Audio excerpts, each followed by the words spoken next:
Baik, hari ini cikgu nak berkongsi pula subtopik daripada tajuk fizik nuklear iaitu separuh hayat. Jadi yang penting kita lihat dulu definisi kepada separuh hayat. Masa yang diambil untuk separuh daripada bilangan asal nukleus radioaktif bagi suatu sampel radioaktif mereput. Jadi pendek kata separuh hayat ni dia adalah tentang masa. Kita tahu kan bila kita ada sesuatu bahan radioaktif, bahan itu akan mengalami pereputan. Jadi dia punya nukleus itu akan berkurang.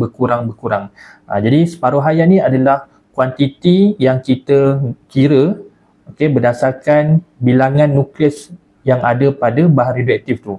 Makin lama bilangan nukleus tu makin berkurang. Jadi bila dia berkurang separuh daripada bilangan asal, jadi tempoh daripada asal sampai separuh tu kita panggil sebagai separuh hayat. Kita lihat contoh dekat sini. Kita ada siri reputan uranium-238. Jadi dia punya nukleus yang paling asal adalah uranium-238 kat sini. Okey, jadi uranium-238 ni akan mengalami pereputan dan dia akan membentuk thorium. Kalau kamu lihat separuh hayat dekat sini kan, nilai dia adalah 4.5 darab 10 kuasa 9 tahun. Contoh kalau kita ada 10 gram uranium-238. Kita ada 10 gram dia, tak banyak pun, ringan je kan. Jadi nak tunggu dia daripada 10 gram mereput sehingga tinggal 5 gram, kita kena tunggu 4.5 darab 10 kuasa 9 tahun. Barulah daripada 10 gram uranium tu, yang tinggal hanyalah 5 gram sahaja. Jadi separuh hayat ni dia berbeza nilai dia mengikut unsur-unsur radioaktif. Contoh kalau macam TH, thorium ni dia akan mengalami pereputan dan dia akan membentuk PA.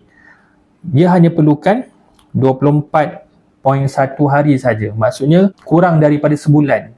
Contoh kalau macam TH kita ambil yang sama, jisim sama, 10 gram thorium, kena tunggu hanya 24 hari sahaja dia akan bertukar menjadi PA. Jadi thorium tu yang tinggal hanyalah 5 gram sahaja.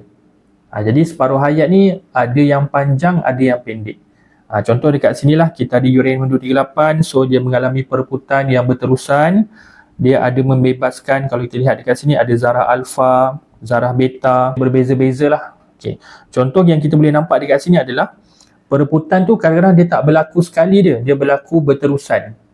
Selagi nukleus tu dalam keadaan tak stabil, nukleus tu dia akan mengalami pereputan yang akan berulang sehinggalah dia membentuk satu nukleus yang sangat stabil. Contoh dekat sini adalah plumbum ni. Plumbum ni adalah nukleus yang sangat stabil. Yang paling tak stabil adalah uranium-238. Okey, itu pengenalan kepada konsep separuh hayat.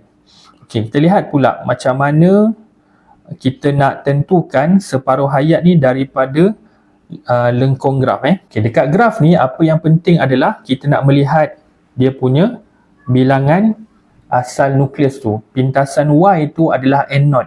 N0 dekat sini maksudnya bilangan nukleus asal unsur radioaktif yang masih lagi aktif. Contoh kita ambil nombor yang mudah lah. Kita ambil 1000 kat sini. Kita ada 1000 nukleus yang ada dekat satu unsur radioaktif ni, tak kisahlah unsur apa pun. Kita ambil secara umum saja, nukleus dia ada 1000. Jadi nak tahu separuh hayat dia berapa, konsep separuh hayat mesti bilangan nukleus tu separuh daripada sebelumnya. Jadi separuh daripada 1000 lah. Jadi kita lihat kat sini N0/2. N0/2 maksudnya 500. 1000 bagi 500 kan. Jadi nak tahu separuh hayat dia, kita buat interpolasi. Kita ambil pembaris. Kalau dalam kertas soalan kita ambil pembaris daripada 500 ni kita panjangkan sampai kena dekat graf. Kemudian turun ke paksi X. Jadi dapatlah dekat paksi X dekat sini dia punya separuh hayat. Contoh kat sini 0, 5, 10, 20. Okay, kat sini contohnya adalah hari. Jadi separuh hayat untuk unsur ni adalah 5 hari. Jadi daripada bilangan asal nukleus dia 1000, kemudian dia akan berkurang jadi 500 kan. Jadi daripada 1000 jadi 500 tu dia perlukan masa 5 hari. So jadi lagi 5 hari je jadi 250 kan. Jadi setiap 5 hari dia akan berkurang sebanyak separuh daripada sebelumnya. Itu konsep separuh hayat. Okay, untuk graf yang ni pula, kalau kita lihat dalam satu graf ni ada dua bahan radioaktif. Kita tengok ada lengkung yang hijau dan juga lengkung yang warna oranye tu. Jadi lengkung yang lebih melengkung ke dalam tu, graf yang lebih melengkung ke dalam tu mempunyai kadar reputan yang tinggi dekat sini. Okay, contoh kita ambil nilai kita letak, kita ambil yang ni 800. So N0 per 2 akan jadi 400 lah. Jadi kita panjang, kita buat interpolasi.